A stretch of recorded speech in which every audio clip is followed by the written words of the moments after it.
بسم اللہ الرحمن الرحیم نحمدہ و نصلی علی رسولہ الکریم اما بعد۔ پیارے پیارے بچوں، ننھے منھے پھولو، اللہ تعالیٰ آپ سب کو ہمیشہ خوش رکھے۔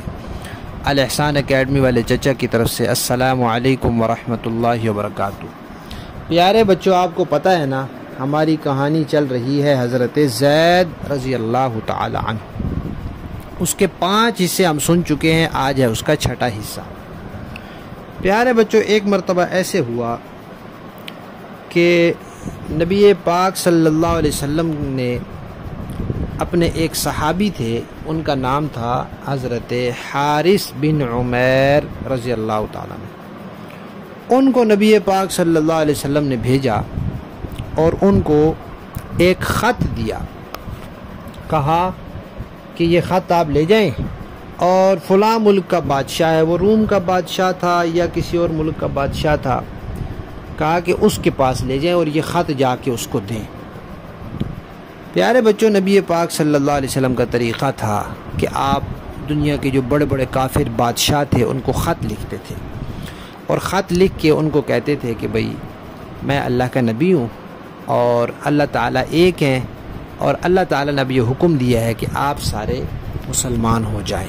اگر آپ مسلمان ہو جائیں گے تو آپ کی دنیا بھی اچھی ہو جائے گی، آخرت بھی اچھی ہو جائے گی، اور اگر آپ مسلمان نہیں ہوں گے تو پھر اللہ تعالیٰ نے ہمیں حکم دیا ہے کہ ہم آپ کے ساتھ لڑائی کریں، تو پھر ہم لڑائی کریں گے آپ کے ساتھ۔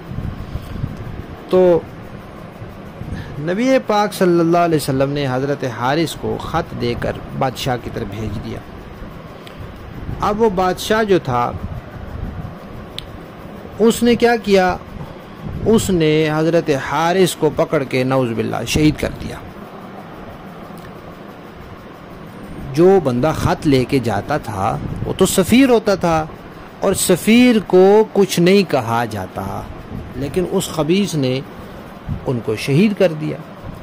تو نبی پاک صلی اللہ علیہ وسلم کو پھر اطلاع ملی، تو آپ کو بہت دکھ ہوا کہ بھئی خط بھیجا تھا، خط کا جواب دیتا، نہیں دینا تھا نہ دیتا، مسلمان ہونا تھا ہو جاتا، نہیں ہونا تھا نہ ہوتا، خط لے جانے والے کو شہید کرنے کا کیا مطلب ہوا؟ تو نبی پاک صلی اللہ علیہ وسلم نے صحابہ کرام کو کہا کہ اب لشکر تیار کریں، ان کے ساتھ لڑائی کرنی ہے۔ اور ایک زبردست لشکر تیار ہو گیا، اور اس لشکر کا کمانڈر اور بڑا اور سربراہ کس کو بنایا؟ حضرت زید رضی اللہ تعالیٰ عنہ کو بنایا۔ اور پھر ایک بات بھی فرمایا کہ بھئی حضرت زید مسلمانوں کے امیر ہیں اس لڑائی میں، لہذا سب نے ان کی بات ماننی ہے۔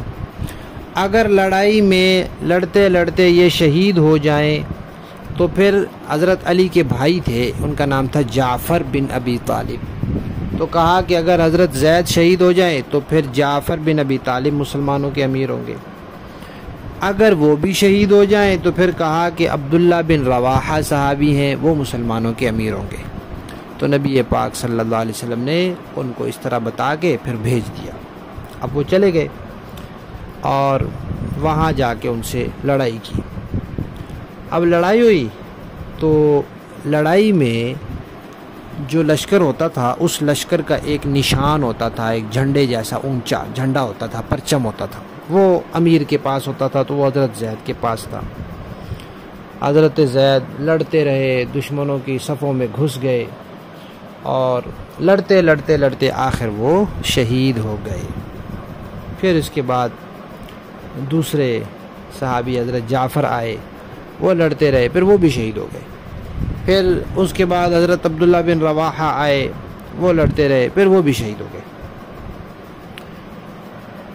اللہ تعالیٰ نے وحی کے ذریعے نبی پاک صلی اللہ علیہ وسلم کو بتا دیا کہ آپ کے یہ پیارے صحابی حضرت زید اور دوسرے دونوں صحابہ بھی شہید ہو گئے۔ سارے صحابہ ہی پیارے تھے، حضرت زید سے ذرا زیادہ پیار تھا کیونکہ ان کو بیٹا بنا کے رکھا ہوا تھا۔ تو نبی پاک صلی اللہ علیہ وسلم کو پھر یعنی کہ جب کوئی دنیا سے جاتا ہے تو دکھ تو ہوتا ہے نا، اس دکھ کی وجہ سے آپ صلی اللہ علیہ وسلم کی آنکھوں میں آنسو آ گئے۔ تو کسی کے دکھ کی وجہ سے آنکھوں میں آنسو آ جائیں تو وہ تو خود بخود آ جاتے ہیں، لیکن زور زور سے رونا اور شور مچانا یہ بری بات ہے۔ پیارے بچوں، حضرت زید رضی اللہ تعالیٰ عنہ کا ایک واقعہ ہم نے آپ کو سنانا ہے، جو انشاءاللہ ہم کہانی کے اگلے اور آخری حصے میں سنائیں گے۔ آج ہماری کہانی حضرت زید رضی اللہ تعالیٰ عنہ کا چھٹا حصہ ختم۔